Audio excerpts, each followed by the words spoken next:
श्री राम कहते हैं, कितना भी अभागा मनुष्य क्यों न हो, यदि वह ब्रह्म मुहूर्त में यानी सुबह 3 से 4 बजे के बीच भगवान से जुड़ता है, साधना करता है, तो उसका भाग्य भी बदल सकता है। ब्रह्म मुहूर्त केवल एक समय नहीं है, ये आत्मा और परमात्मा के मिलन की सबसे पवित्र घड़ी होती है। इस समय धरती पर ऊर्जा सबसे शांत होती है, मन चंचल नहीं होता, वातावरण में दिव्यता होती है। जो लोग जीवन में हार मान चुके होते हैं, उनके लिए यह समय एक नई आशा, एक नई दिशा और प्रभु से सीधा संबंध जोड़ने का माध्यम बन सकता है। जो व्यक्ति इस अमृत वेला में ईश्वर का स्मरण करता है, वह चाहे कितना भी टूटा हुआ क्यों ना हो, उसका भाग्य राम के हाथों में आकर पुनः लिखा जाता है। इसी सत्य को दर्शाती है एक अद्भुत प्रेरणादायक कथा। रत्नपुर गांव में एक युवक रहता था, नाम था माधव। माधव का जीवन दुखों से भरा था। बचपन में पिता की मृत्यु हो गई थी, मां बीमार रहती थी, घर में गरीबी इतनी थी कि 2 वक्त की रोटी भी मुश्किल से नसीब होती थी। माधव पढ़ना चाहता था, कुछ बनना चाहता था, पर हालात ने उसे बार बार पीछे खींचा। कभी नौकरी मिली तो कुछ महीनों में छूट गई, कभी व्यापार शुरू किया तो घाटा हो गया। लोग उसे ताने मारते, कितना भी मेहनत कर ले, इसकी किस्मत ही खराब है, ये अभागा है। माधव इन शब्दों से टूट चुका था। एक दिन वह गांव के पुराने राम मंदिर में गया, जहां वर्षों से कोई नहीं जाता था। मंदिर की हालत जर्जर थी, लेकिन वहां राम की मूर्ति अब भी शांत और दिव्य दिखाई देती थी। माधव राम जी के सामने बैठ गया, आंखों से आंसू बह रहे थे। वह बार बार एक ही बात कह रहा था, हे राम, क्या मैं सच में इतना अभागा हूं? क्या मेरा जीवन यूं ही बीतेगा? क्या आप मेरी पुकार नहीं सुनते? तभी एक वृद्ध संत मंदिर में आए।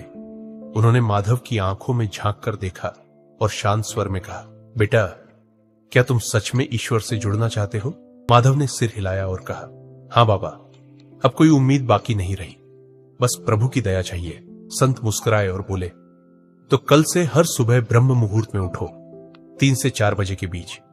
मौन रहो, किसी से कुछ मत कहो, बस प्रभु का नाम लो, राम का जाप करो, पूरे विश्वास के साथ। ना कोई फरियाद करो, ना कोई मांग, बस दिल से उन्हें पुकारो। माधव को लगा जैसे कोई दिव्य आदेश मिला हो।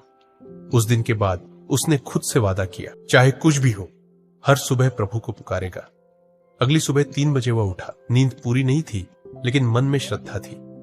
वह मंदिर गया और बैठ गया, आंखें बंद की और बस राम राम राम का जाप करने लगा। पहले दिन कुछ नहीं हुआ, दूसरे दिन भी कुछ नहीं बदला। 1 सप्ताह, 2 सप्ताह, पूरा महीना बीत गया, लेकिन माधव का मन अब बदलने लगा था। वह पहले से शांत रहने लगा, चेहरे पर एक अलग चमक आने लगी। अब वह दूसरों की मदद भी करने लगा, अपने दुखों की बात करना भी छोड़ दिया। एक दिन मंदिर में पूजा करते समय गांव का एक बड़ा व्यापारी सेठ धर्मदास वहां आया। उसने माधव को देखा, जो पूरी श्रद्धा से राम नाम का जाप कर रहा था।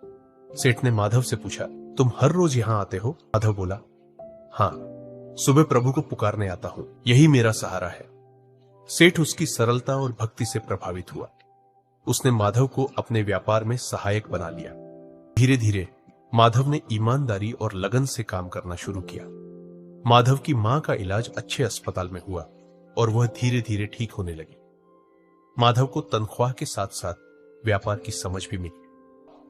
अब आत्मविश्वास से भरा रहने लगा। कुछ वर्षों में माधव उस व्यापार का मुख्य संचालक बन गया। गांव में एक बार फिर राम मंदिर का निर्माण शुरू हुआ और इस बार उसका प्रमुख दानदाता कोई और नहीं, बल्कि वही अभागा माधव था। अब लोग उसे देखकर कहते, वह देखो राम का भक्त माधव, जिसने राम नाम के सहारे अपना भाग्य बदल डाला।